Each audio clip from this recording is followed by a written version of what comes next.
Jones and his Burn the Koran campaign. I think he would say, this has got to stop. Followers of Islam believe that the Quran is a collection of revelations received by the Prophet Muhammad from God about 1400 years ago. They believe that Muhammad was the last of a series of prophets and teachers and messengers that included Adam, Moses, Jesus, Abraham, all names revered by us as well. The word Islam means peaceful surrender to the will of God. The Quran was written at a time when the Muslim people were being driven from their homes, persecuted, and killed. The Old Testament was written at a time when Jewish people were being driven from their homes, persecuted, and killed. And religious scholars will tell you that most Holy Scriptures have stories of war and violence in them. Throughout history, most faiths have used these texts to justify violence. And if there's anyone in this room at this moment who's thinking that I've got it wrong, after church today, pull out your Bible and look up Psalm 137. And you'll see that our own text has passages that can make us uncomfortable.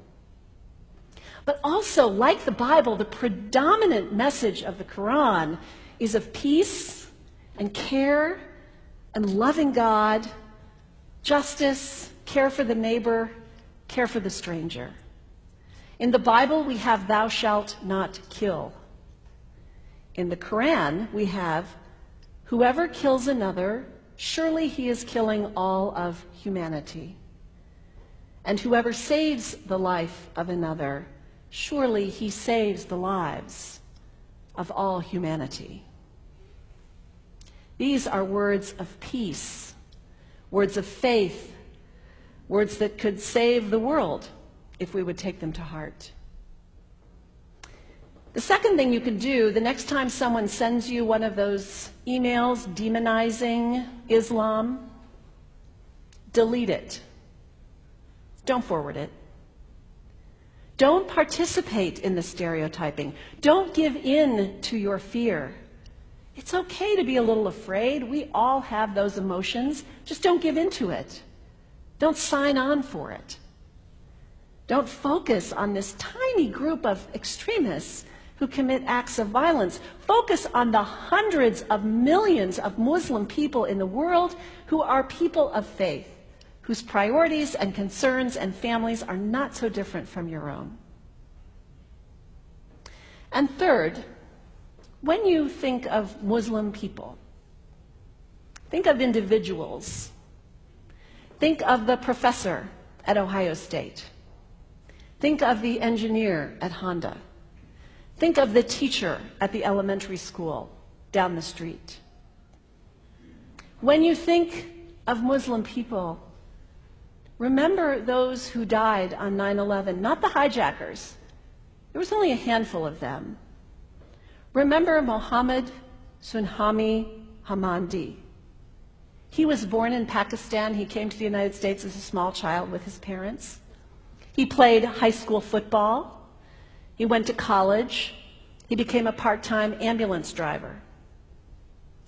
He died, this Muslim young man, on 9/11, trying to rescue people and save lives.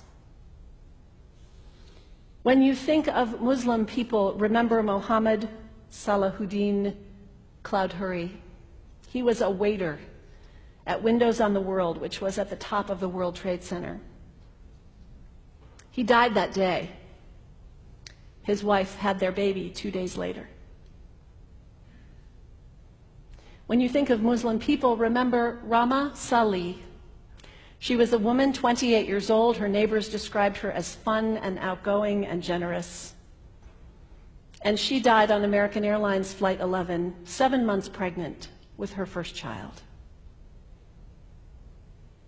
Remember the founder of the Islamic Circle of North America, who worked in the World Trade Center and also died on September 11th.